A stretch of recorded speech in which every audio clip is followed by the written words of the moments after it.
Welcome back, everyone, to Thirsty Reactions. I'm Zach. I'm Shane. We're back with BoJack. We already did this intro once because we thought we were on episode 9, but actually we're on episode 10. 10!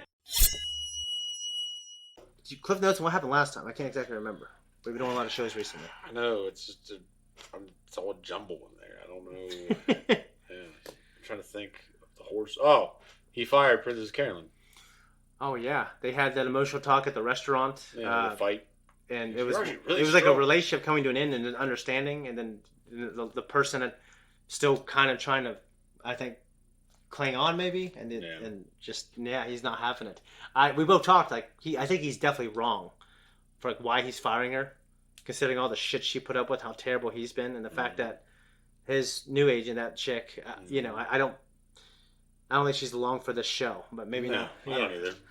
She might not have his best interest in mind overall. I think Princess Carolyn definitely deserves like so much grace because professionally and personally, the shit she puts up with.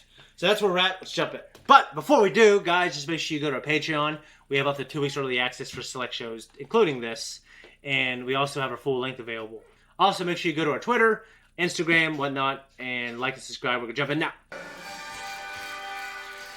Mr. Peanut Butter? Hello! Here I am, Mr. Peanut Butter. That's my name, and I am here. Colin Firth for First Things First, the Colin Firth story. Michael Fassbender for, I want to say, Bill Gates. And BoJack Horseman for Secretariat. I feel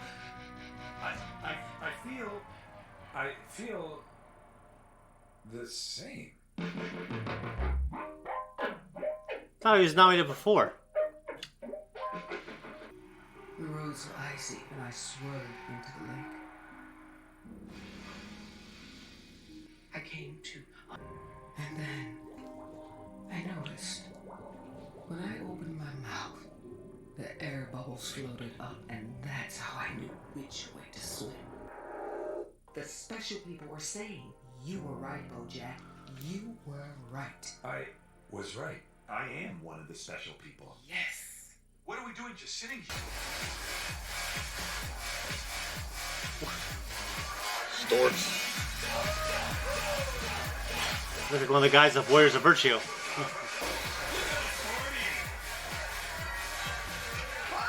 you got another delivery. Someone sent a nerd? Hi. Will anything make me happy? I have an empty husk. That kind of thing. Well, thank you for that, but I'm actually doing great. I direct your attention to the aforementioned chili cheese fountain. I love chili cheese. I don't want... It's too bad. Maybe I'm tired of everyone yelling at me and sending death threats to my house and all my friends thinking I'm annoying and getting in fights with my husband and seeing little refugee boys die in hospital bombings. It's exhausting and I can't do it. And Fetishize my own sadness. I don't fetishize my own sadness. Sure. You don't know anything about me. You're gonna win that Oscar, and you're gonna go up on that stage and give your little speech, and then you're gonna go home. And you're gonna be so miserable you'll want to kill yourself. And you're gonna have nobody left to stop you. It's a hell of a thing to say to someone. No one's gonna be there when I kill myself? Listen to that chanting, Diane. The chanting don't lie. There's gonna be plenty of people around when I kill myself. More than just an Oscar campaign, right? I need to go. What? There's work to be done. We got the nomination, but now the real battle begins. Enjoy your party. Stop worrying about the future. Oh, wow.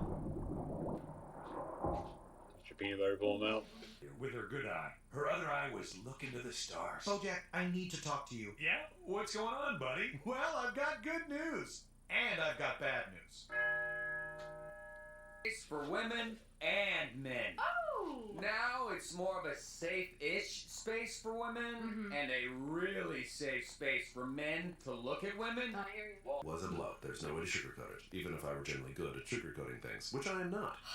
You know, I wish cats really did have 9 lives. It would make me feel better about how much I'm screwing up this one. You're not screwed. Are you firing me? In a sense, yes. But in another sense, I'm promoting you to a position of finding a job somewhere else. Yeah.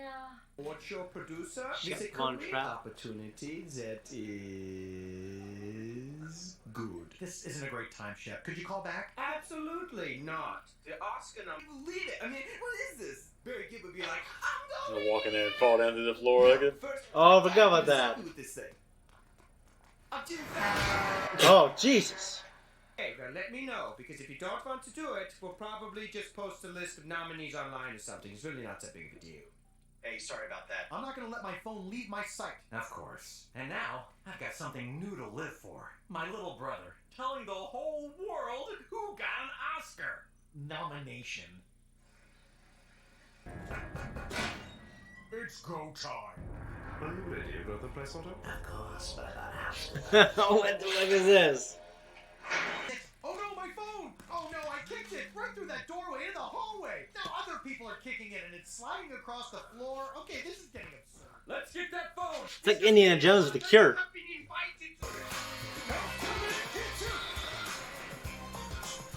Turtles. Oh, Different look at bandanas. that. Hell yeah, dude. Great timing, because TMNT is probably going to win the poll. Hello? Mr. Peanut Butter, I wanted to give you a chance to say goodbye Oh no. to my twisted spleen because it was successfully removed from my body. Oh my god, that's incredible! Oh God, what do we do? It's okay. We just need to come up with all the nominees ourselves. But I haven't even seen all the movies. Todd, nobody has. That's not how they give out awards. But Time for talk is over. Oh, Now Yeller, it's time Tech. for action. I'll give you all my bitcoins. Wow, that is good. Okay, for Best Picture, what about Avatar? That was a good movie. True, but Oh, do we have Daniel Day-Lewis down for anything? He's always there. good catch. I'll add him. Daniel Day-Lewis. Okay. One more. My Nana Peanut Butter used to say, there's always time to talk about feelings, because feelings are the ceilings of our hearts, and a leaky feeling ceiling leads to a flood of blood. And I'm cold. Will you pass me that blanket? Well, I guess I'm just... And still getting everything he wants. I think the important... Getting this nomination from the two friends he loves the most, you and also me, would really mean a lot to him. Okay. Saved the day today, and no one will ever even know. Hey, we'll know. That never gets old. We know what you did. Oh boy. The bad news is you're not nominated for an Oscar. And the other good news is that each breath is a gift and it is a joy for you. What? We are so lucky we get to be alive. No, before that. Oh, wait. So I'm just Like everybody else. I know you're upset, but whatever you do, please don't get mad at Todd. Why would I get mad at Todd? Exactly. This is totally my fault. He didn't even want to nominate you. And I think it's going to make you feel a lot better. What? What is it? None of this matters. Okay, I'll see you later, buddy. What is it, Judah? Maybe this is an opportunity to live one of your other 8 lives. Yeah. Maybe. It's been a You don't have to see him at all if you don't want to. It's not like you work for him anymore. Is he right? Am I a bad person? Who cares what he thinks? Why do you have this Exactly. weird fixation with him? I do not have a... Yeah, we all want water. That's not the point. In the state of California, it is illegal for a restaurant to serve people water before they ask for it. She didn't speak a word of English, so I rushed her to the hospital, and long story short, we eloped. Oh. I moved to Russia, and I'm totally messing with you. None of that's true. What? I would love to see you again. I think about you all the time. Really? That really got me. It's just like this show that... Cat in the mouse. Yeah. You pick up the giant chocolate Oscar. My boss really wants our product to only be seen with real Oscar nominees. You know, to maintain the integrity of the giant chocolate Oscar. I don't care. Take it. Not go to Ojai, huh? You and me? I could use an escape, couldn't you? It's not really a good time. Todd, I need this. You're my best friend, and I need you. Don't leave me now. Don't be like everybody else. I'm not leaving you. Everything? Even told you when I was a kid I used to bang on my butt like a bongo drum when I got out of the bath? What? You know I had sex with Emily. You had sex with Emily? Well, what did you think? I don't know, not that. I just knew something sketchy happened. I thought maybe you gave her one of your weird monologues about how sad you are, and it bugged her out. You can't keep doing shitty things and then feel bad about yourself like that makes it okay. You need to be better. I know, and I'm sorry, okay? Alright? It's you. Fuck, man. else is there to say? Yeah, I mean, it's just weird that there's no let up on the shitstorm that is BoJack. No. And I don't want to say I do feel bad for him sometimes. Right now, I don't particularly feel bad because of how he's been treating people, especially Princess Carolyn. Yeah. But I mean, the thing that surprised me the most is that Princess Carolyn called the mouse that she met and he's still available. I thought for sure the show was gonna be, oh, now he's unavailable, so just more shit they're piling on. Well, she's gonna do a downer and now she's coming back out. So yeah. Doesn't mean she won't eat him. Yeah, you're right. Did they do that in this universe? I don't know. Mouse. Yeah. So what did you think? It's definitely good. It was definitely it's heavy. Yeah, it was. To me, Peanut Butter was different. Yeah, he was. I mean, for the most part. Yeah. When he gave BoJack that speech, he's like, "Okay, I'm done here. Yep. We'll see you." Yeah, whistles. He walks That was away. actually funny. I liked him a little more in this episode. I did too. I like him more because some serious shit's happening to him. You see it affecting him. He's not just happy-go-lucky and yeah. I mean, he's a dog. It's you think he's oblivious, but then when him and BoJack had that conversation during the game show, he's like, "I'm not oblivious. I know you do this. I know you do that. I know you try kissing Diana." It's like, oh shit, he's not oblivious. I mean, he is, but he's not as oblivious as you think. Yeah. There was a girl I used to talk to on AOL Instant Messenger in 6th, 7th, 8th, and 9th grade. Her name was Roxy. She lived in San Diego, California. I had a picture of her in my wallet. I remember. And I talked to her for 4 years, and then I don't know what happened. I just didn't go with my cousins for ever. I stopped talking to her. I didn't have the internet here. And then, I don't know, she got with a guy, she was with a guy kind of halfway through that, and then I don't know what happened, but I talked to her about all the time. It was and she was I don't know, when I was in 6th grade, she was in 8th or 9th grade. And then she was obviously older than me. And she was half Filipino like me. Mm-hmm. So every time I think of San Diego, I think of her. I mean, there's San Diego in the show that brought up. No, it wasn't San Diego. If someone's name was Roxy. But yeah, I mean, obviously BoJack having sex with Emily when, even though her and Todd, they weren't officially dating. I feel like he was kind of stepping on Todd's territory there a little bit, Sure. I think most people would feel that way in that situation. And even, like I said, in Todd, for the most part, was kind of rejecting her advances. And I think maybe he's just nervous, Yeah. But he had no right to do that. Not in my opinion. So yeah, he didn't win. Do you think Anya Scopa, whatever her name is think she's peacing out now that hey, you're losing your thunder? Well, you heard that conversation that she was having before he walked in. Maybe she heard before he walked in. Oh yeah. So she may have already known, and she's bailing. Yeah, because now he's losing his thunder. Yep. This is just and it's always where do you go from here? It's this shitstorm. You have to climb out of it. Yeah, I mean, and this show is just kind of life. For some people, That is, but obviously, wonder about celebrities and shit, and they're having all these parties and they're living it up. Mm-hmm. I mean, some people are like that. Some people are so extroverted and so, I guess callous maybe, or I don't know, it's lack of a better word. I can't really think of it right now, but they can live that kind of life, be okay with it. Yeah, and be so they might have feelings, but they're just so out of touch with themselves. Yeah, that they just live that way. Yeah. I don't mean just being drunk, but I mean the parties. No, yeah. All the people around you all the time, the constant stimulation. And, the women and Chris Evans said, early in his career, it's everything you can imagine for a young, famous person in Hollywood. He said that was true. When he was younger, and he said it was looking back, it's one of the worst times of his life. Yeah. I mean, he was just parties, women, alcohol, drugs, and he's completely different now. Yeah. And obviously, look at who I love to have a bromance. He's good friend Robert Downey Jr. Obviously, he had a terrible time, as he was aging, not aging, but him growing up in Hollywood, he was always getting arrested on drugs and alcohol. And Jon Favreau, absolutely vouched for him for Iron Man, mm-hmm. and I'm so glad he did. Yeah. Yeah, dude. I mean, I have no idea how this show's going to end. I mean, I don't even think we're halfway through. I think there's 7 seasons or something. But it's a downer, but it always gives us something good to talk about. And I feel bad for different people in this show. I want BoJack to be better. And I think the show has given the audience he did have a shitty upbringing. I mean, that absolutely has an effect on you. But I think, if you take 100 people who had the same upbringing, not all of them will be BoJack. Some people would, pull themselves up by the bootstraps, and they would make a better situation for themselves.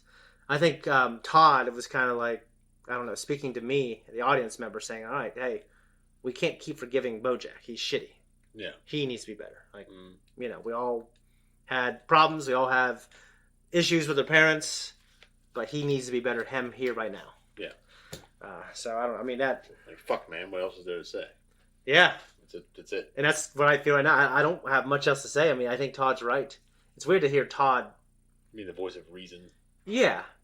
Because he's an oblivious idiot, but like I think he cares about his relationships. Yeah. And when he's not being oblivious, I mean, like in this episode, it's probably one of the. Yeah, it's one of the rare instances. Yeah, man. I don't. You got anything to add? I do not. Yeah. I thought it was, like I said, it was a heavy episode. Yeah, I mean, I wanted like explores like BoJack. It's just not making me happy. What's going to make me happy?